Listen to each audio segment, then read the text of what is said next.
class. Now we are moving towards the eighth chapter, that is collecting primary data through observations. So there are various ways through which we can collect data, but this basically depends on the kind of study we are doing, whether it's quantitative or qualitative study.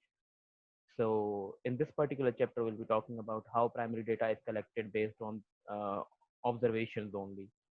So Saunders et al. 2009 say that observation involves the systematic observation, recording, description analysis, and intervention of people's behavior. Okay.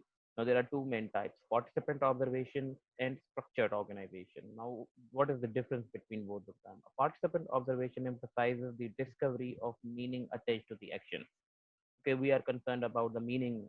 What are the core reasons behind certain actions that people do? Now that is mainly qualitative in nature.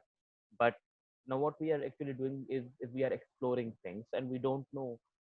So we don't actually set the criteria, and we are open towards getting the new information. But structured observation is concerned with frequency of action. So we just note how many times they did that, what they did and how many times they did, why they did. But again, we have to note the frequency of those actions based on quantitative methods. Now, another the definition from Gill and Johnson 2002, uh, where the researchers attempt to participate fully in the lives and actions of subjects, enabling them to not merely observe what is happening but also feeling it. Now, participant observation, when I talk about it, is that people become part of a group, and they basically live those those behaviors and those actions that they are researching about, and they actually feel it uh, when they collect the data. Now, what factors are there? Purpose of the research and the time available is very important to consider when we talk about primary data collection. Then we have to see whether the data is suitable for the research. Then you have to see the organizational access and ethical consent considerations that are involved. And by ethical considerations, I mean the things that we discussed in research philosophies when we talk about axiology. Okay. So other points to consider are the threats to validity. So we have to establish validity. There are different measures to establish that, that we will be talking about in the test. And these things are taught in advanced research methods. So we are not considering them at this moment here. The perspective of the subject, not the researcher. We have to see what subject is feeling. Otherwise, it will be a biased study. Then advantages and disadvantages of participant observations are summarized in table 9.1 of the recommended book. So I will recommend you guys to check it and study it in detail. But again, here the advantages and disadvantages are already put in the slides. So it is good at explaining what is going on in particular social situation, primary data through observation. It heightens the researcher's awareness of significant social process. It's particularly useful for researchers working within time and their own organization. Some participant observation affords the opportunity of the researchers to the experience for real the emotions of those who are being researched, and then virtually all data collected are useful. So one way or other, that data will actually give some meaning. Now, what are the disadvantages?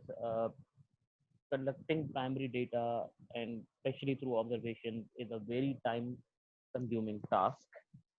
It can pose difficult ethical dilemmas for the researchers. There can be high level of role conflict for the researcher. So we have to take these things or consider these things before we move forward. The closeness of the researcher to the situation being observed can lead to significant observer bias, and the participant observer role is very demanding one, to which not all researchers will be suited. So we might need some other people. We can actually invite other people to be part of this research, and they can help us through the process if we are not suitable doing at that thing. And access to organization may be difficult, and data recording is often very difficult for the research. Now, what are the points to consider? Structured observation is systematic and aims to establish straightforward facts. Structured observation was an important part of Mintzberg's 1973 study of managerial work. If you are interested, you can actually search Siemens was 1973, where he talked about managerial role and how things are done in the organizations.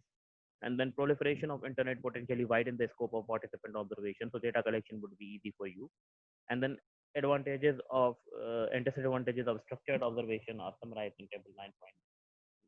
Okay. Now, the data collection and analysis is basically done by choosing an off-the-shelf coding schedule. You need to code things if it is qualitative. Designing your own coding schedule. Uh, these are the methods of analyzing the qualitative data, combining both types of schedule using simple or complex or method analysis. Now, what are the threats to reliability and validity? There can be subject errors, there can be time errors, and observer effects and the strategies to overcome this habituation and minimum interaction. These strategies can be useful to overcome these errors, subject and time error. So that's all from this chapter.